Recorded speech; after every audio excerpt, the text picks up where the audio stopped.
Well, think about this. Suppose you were at Union Station and saw someone jumping to her death, and then when you looked again, nobody was there. You wouldn't be the first to have that experience. Union Station is full of ghosts, or at least it's full of ghost stories. Tonight, Fox 4's Nancy Lewis goes through parts of the landmark you've never ever seen to see for herself if Union Station really is haunted. Laura, Luke, Debbie Parker, and Ryan are in this team. You guys are the Explorer team. You have your camera. The group is called Ghost Vigil. I wanted for the first hour for them to maybe focus on the 5th and 6th floors and the attic area. Do you guys have a walkie-talkie yet? They're investigators here to get to know the ghosts who call this place home and record their every move. Mike, do you guys have an EMF detector? If a ghost is going to manifest itself in the real world to create the spooky footsteps, the noises, to flip the switch or something, it's going to have some kind of energy to do that. Supposedly, this is, the theory goes, that this will detect some of that energy.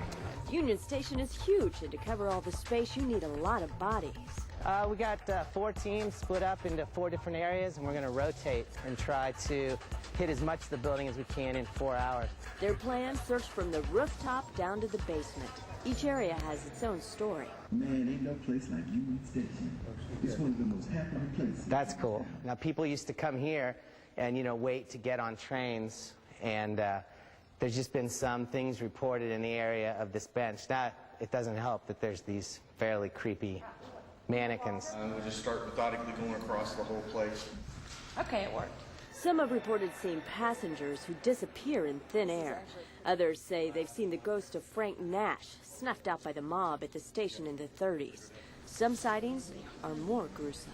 Supposedly, they would see people hanging, draping over these balconies. They would just slide off to kill themselves and land head first. Oh, really? We do have cameras pointed at those balconies tonight to see if we pick up anything. Wow. A manager tells us Pierpont's has its own stories. She has seen faces in the glass here on this stairway when she's been cleaning it. Obviously, nobody in the restaurant but her. Bit of a skeptic because I haven't had one come up and tap me on the shoulder.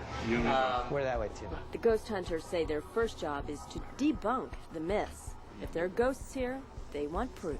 They've sworn several different occasions, day and night, they've heard children's voices in that hallway laughing and running down the hall. We've yet to spot any children running down that hall.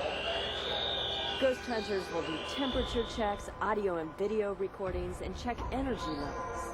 Mark, you copy? They gather data in the attic, even head up to the roof. Nothing unusual up here, but a great view. Floor 1, going down. Next is the basement.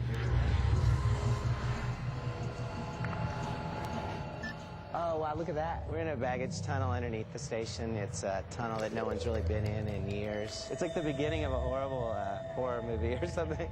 A ladder to nowhere ends up somewhere.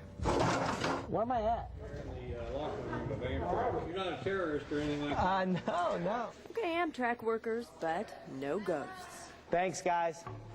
And I think they were as surprised to see us as I was to see anybody up there.